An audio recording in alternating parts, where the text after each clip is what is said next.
Hola, Altubers. Volvemos a nuestra serie Maestros de la Ciencia Ficción. Hoy vamos a hablar de Robert A. Heinlein, Robert Anson Heinlein, un escritor nacido el 7 de julio de 1907, es decir, el 7 del 7 del 07, y muerto el 8 de mayo del 1988, es decir, el 8 del 5 del 88. El 7 para nacer, el 8 para morir. Es un autor que consiguió durante su vida una gran proyección, una gran fama, se hizo tremendamente popular y luego prácticamente su imagen se ha ido desdibujando y ha ido perdiendo fuerza hasta el punto de que, por supuesto, las nuevas generaciones no sabrán de quién es él. Vamos a decir algunas cosas acerca de su particular estilo. Bueno, primero, el hecho de que este hombre era ingeniero mecánico y que fue también militar, lo cual evidentemente parece que le encamina en una dirección muy clara en cuanto a su pensamiento político. Y eso ha hecho que durante mucho tiempo se haya considerado a Robert Heinlein como la representación del escritor de ciencia ficción conservador. Bueno, la verdad es que en su carrera tiene diferentes cosas que vienen a anular eso y también una curiosa paradoja. Es un escritor tan ambiguo que a veces no sabe si está haciendo una apología de algo o justamente una parodia de ese algo. Lo explicaré con un caso bien conocido por todos, como es el de Starship Troopers, Las Brigadas del Espacio, la película que hizo Paul Verhoeven sobre una de sus novelas juveniles, lo que son las cosas. Era aquella historia de unos cadetes del espacio que tenían que pelear en diferentes planetas del universo contra una raza de insectoides que eran muy peligrosos. La película estaba llena de sangre y de barbaridades y quien más quien menos la tachó entonces de puramente fascista.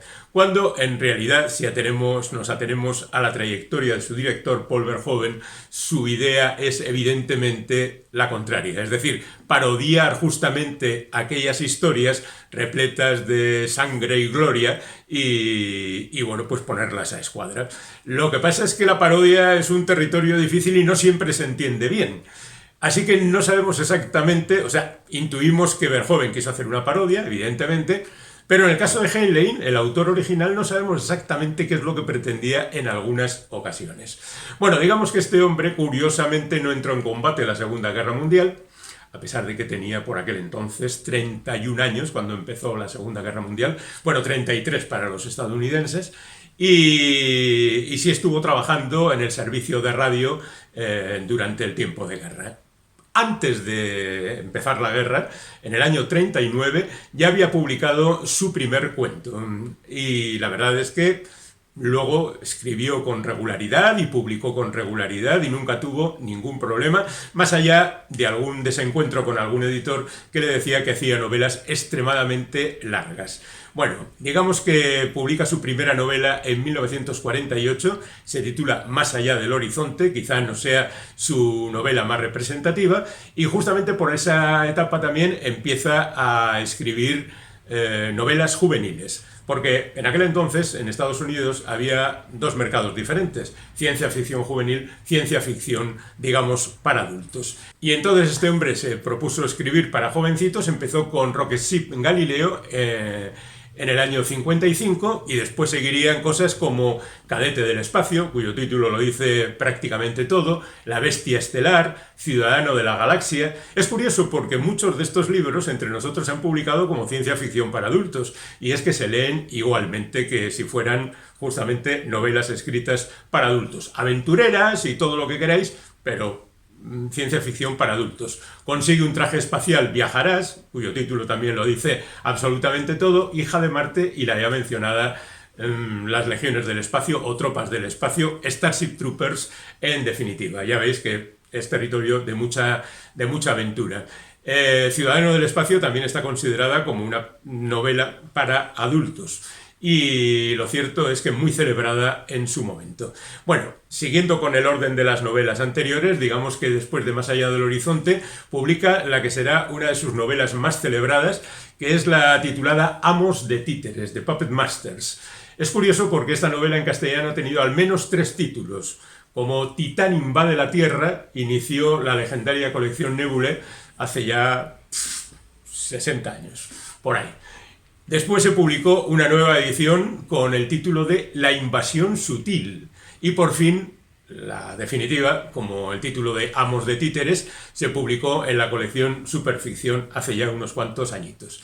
Esta es la novela representativa de esas invasiones extraterrestres tipo Los ladrones de cuerpos, donde los malos se meten dentro de la cabeza de los buenos, de los que tienen que luchar contra ellos, y es muy difícil acabar con la invasión.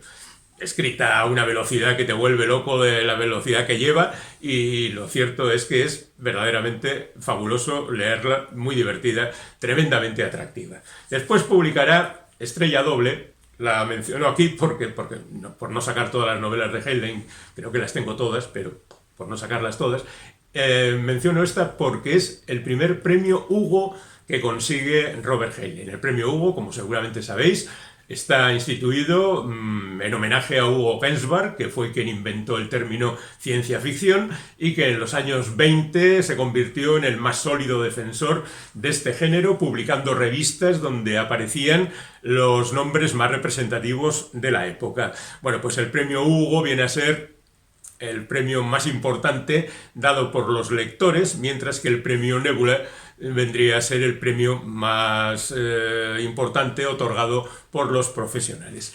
Y nadie tiene 4 premios Hugo como Robert Anson Heinlein. Esta es una historia muy divertida. Es la historia de un actor al que le proponen que sustituya al presidente de la Confederación Interestelar de turno. Claro, no se lo propondrían si no hubiera serio peligro de que ese hombre muriera. Y este actor, que interpreta su papel con gran convencimiento e interés, se ve metido en unos jaleos verdaderamente increíbles. Novela de disfrute absoluto, de pasárselo estupendamente y recomendada desde ya mismo. La siguiente novela es otra novela fantástica de viajes en el tiempo con un personaje y un gato. Heinlein era muy aficionado a los gatos, un gato que te roba el corazón porque es como un personaje humano más y el protagonista lo utiliza como el báculo que sostiene toda su forma de actuar. Bueno, además de esto, sigue publicando libros y publica, entre otras cosas, Los hijos de Matusalén. Es importante esta novela porque en ella va a aparecer un personaje que le va a acompañar a lo largo de toda su carrera y que suponemos es en el personaje en el que él se ve mejor reflejado. El personaje se llama Lazarus Long. Tiene un nombre tan representativo que no hace falta ni comentarlo. Él se sentía inmortal y quería viajar al futuro y quería conocer todas esas maravillas de las que escribía. Y Lazarus Long tendrá una larga trayectoria y, bueno, una historia que pasamos a repasar a continuación de manera muy somera, por supuesto, con otros títulos de Robert Anson Heinlein. Por esta fecha, finales de los 50, Robert Anson Heinlein pretende escribir la monumental Historia del futuro. Y como tal va incorporando una serie de relatos, muchos relatos, porque este hombre escribió montones de relatos, algunos muy famosos, todos vosotros zombies, por ejemplo, o también Paseamos perros, y novelas de mediana longitud, como El hombre que vendió la luna, y casi todos ellos van a parar a ese proyecto que es la Historia del futuro. Es curioso porque, dependiendo del país donde se haya publicado, contiene unos materiales o contiene otros. Entre nosotros se publicaron estos 2 volúmenes de Historia del futuro, 1 y 2, y contiene un montón de relatos y algunas novelas. La verdad es que no tienen relación entre sí y, salvo el personaje de Lazarus Long, que aparece en algunas de ellas, no hay algo que pueda definirlas como pertenecientes a un ciclo determinado. Por ejemplo, una de las novelas más famosas que no aparece aquí, sino que se publicó en castellano de forma independiente, es Huérfanos del espacio. En Huérfanos del espacio se cuenta la historia de una nave generacional. Esas naves que parten de la Tierra con diferentes protagonistas que van haciendo su vida en la nave, que va recorriendo el espacio, que van pasando las generaciones y que tienen sus conflictos, por supuesto, hasta que se supone que van a llegar al destino final. Hay otras novelas que cuentan esta misma historia, como por ejemplo La nave estelar de Brian Aldiss y la estupenda La nave de Tomás Salvador, que está escrita al estilo Shakespeare, en el espacio, muy bien hecho. Y la verdad es que tiene su atractivo, pues porque está ambientada en un mundo cerrado, como es una nave espacial, con un montón de personajes, ya que tienen que ser muchos para que después, llegados al destino, puedan seguir generando historia. Y la verdad es que cada uno le ha dado su impronta, y Huérfanos del Espacio es un buen ejemplo de esto que decimos. Y hay otras muchas historias agrupadas en la historia del futuro. Pero a nosotros lo que nos interesa es las novelas poco a poco de las que va escribiendo el bueno de Heinlein. Y estamos ya en los años 60. Y aquí viene el título representativo del conflicto con Heinlein. ¿Cómo un tipo tan carca, acusado por algunos, puede escribir una novela como Forastero en tierra extraña? Y la escribe en 1962. Forastero en tierra extraña cuenta la historia de un marciano, hijo de terrestres, que un día llega a la Tierra y crea una nueva religión. Una religión basada en el amor, no solo en el amor, sino en el sexo, y monta una revolución de cuidado. Alguien puede decir, bueno, estamos en los años 60, parece que esto es un poco tópico. Bueno, este tío lo escribió muy a principios de los 60, que se publicó en el 62, es decir, estaba un poco atento a lo que ocurría por California por aquel entonces. Y bueno, pues la novela es muy divertida, sirve lo mismo para analizar las tendencias de la época, las costumbres y usos de aquel momento, como para reflexionar acerca del arte. Hay una conversación sobre la cariátide aplastada por un sillar, una obra de arte que es una auténtica maravilla. Esta novela tenía una extensión desmesurada y el editor le dijo a Heinlein, no te la publico así, aligérala. La aligeró y no perdió absolutamente nada de su interés. La novela que se publicó en su momento es una, y la versión original, que después se recuperó y está traducida al castellano por Domingo Santos, por cierto, y que se puede conseguir, espero, a través de las vías habituales, es lo mismo pero más larga. ¿Es mejor una u otra? Yo diría rápidamente que la corta sería mejor, puesto que no pierde nada de la esencia de la larga. Pero leída a la larga, la verdad es que no sabrían muy bien qué quitar, lo cual quiere decir que este tipo sabía cómo había que escribir las cosas. Bueno, esta novela tiene una historia adicional entre nosotros porque fue víctima de la censura, por supuesto. En su momento se publicó, yo creo que en el año 66 aproximadamente, un poquito más tarde, y la censura cayó rápidamente sobre ella y era el típico libro que se vendía en las librerías de tapadillo debajo de la mesa, oye que vengo a por el libro este, porque de repente incluso los no aficionados a la ciencia ficción descubrieron una historia que les resultaba muy atractiva. Lo curioso del caso es que para cuando desapareció la censura en España, la ola de Forastero en tierra extraña había pasado y solo se recuperó a través de una edición argentina que publicó la revista Nueva Dimensión entre nosotros. Bueno, está esa versión, está la original, de la que no creo que queden muchos ejemplares, y está, por supuesto, la versión completa que fue publicada muchos años más tarde.